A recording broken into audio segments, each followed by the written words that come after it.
வீடியோக்குள்ளே போகிறதுக்கு முன்னாடி சேனலை சப்ஸ்கிரைப் பண்ணுங்கள், பக்கத்தில் இருக்க பெல் பட்டனை ப்ரெஸ் பண்ணுங்கள், டிக் பண்ணி சேவ் பண்ணிக்கோங்க. வாங்க வீடியோக்குள்ளே போகலாம். பீன்ஸ் கூட்டு பண்ண போகிறோம். இது 1/4 கிலோ சின்னதாக கட் பண்ணியிருக்கேன். 1/2 டம்ளர் பாசிப்பருப்பு வேக வச்சு எடுத்திருக்கேன். ஒரு வெங்காயம், பச்சை மிளகாய் நம்ம காரத்துக்கு ஏற்ற மாதிரி நான் 4 மிளகாய் எடுத்திருக்கேன். கூட்டுக்கு அரைக்கிறதுக்கு ஜீரகம் 1 டீஸ்பூன், 5 பூண்டுப்பல், 1 துண்டு தேங்காய், இதெல்லாம் அரைச்சிக்க போகிறோம். 2 ஸ்பூன் தேங்காய் எண்ணெய் ஊற்றிருக்கேன். காஞ்சிச்சு. அதில் கடுகு, உளுந்து, கருவேப்பிலை, வெங்காயம், பச்சை மிளகாய்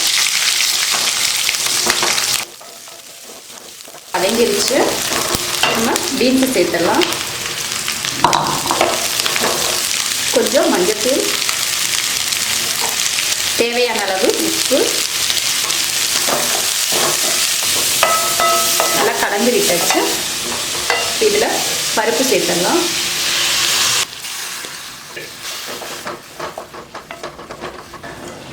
கால் கிலோ பீன்ஸ்க்கு 50 கிராம் பாசிப்பருப்பு எடுத்து வேக வச்சேன். கொஞ்சம் தண்ணி சேர்த்துக்கலாம், நிறைய வேணாம். தேங்காய் அரைச்சி ஊற்றுவோம் இல்லையா, அதனால கொஞ்சமாக தண்ணி ஊற்றினா போதும்.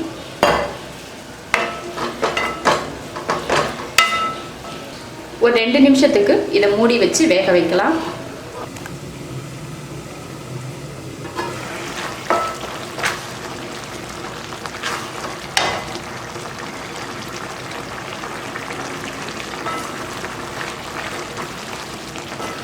ரெண்டு நிமிஷத்துக்கு அப்புறம் இப்போ ஓப்பன் பண்ணி பார்த்தோம். காய் இன்னி கொஞ்சம் வேகணும்.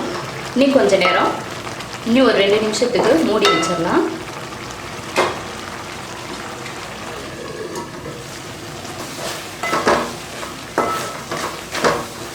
காய் நல்லா வெந்துருச்சு. இப்போ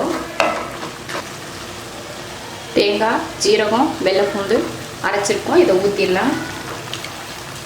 அடுப்பை சிம்மில் வச்சுக்கலாம். இப்போது கொஞ்சம் கழுவுன தண்ணி,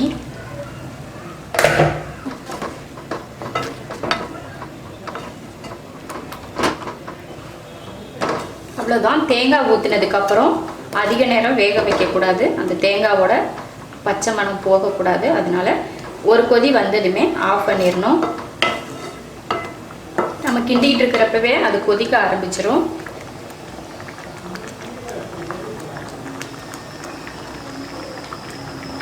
போதும். இப்போ அடுப்பை ஆஃப் பண்ணிடலாம்.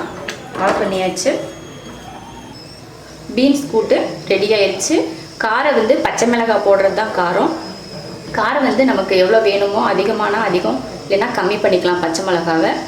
இந்த கூட்டு வந்து சப்பாத்திக்கு ரொம்ப நல்லாயிருக்கும். அப்புறம் சாப்பாட்டுக்கு ஊற்றி சாப்பிட்றதுக்கும் நல்லாயிருக்கும். இது போல் கூட்டு செஞ்சு பாருங்கள், ரொம்ப நல்லாயிருக்கும். பிடிச்சிருந்தா லைக் பண்ணுங்கள். மற்றவங்களும் பார்க்கணுன்னு நினச்சா ஷேர் பண்ணுங்கள். மறக்காமல் சப்ஸ்கிரைப் பண்ணுங்கள். நன்றி.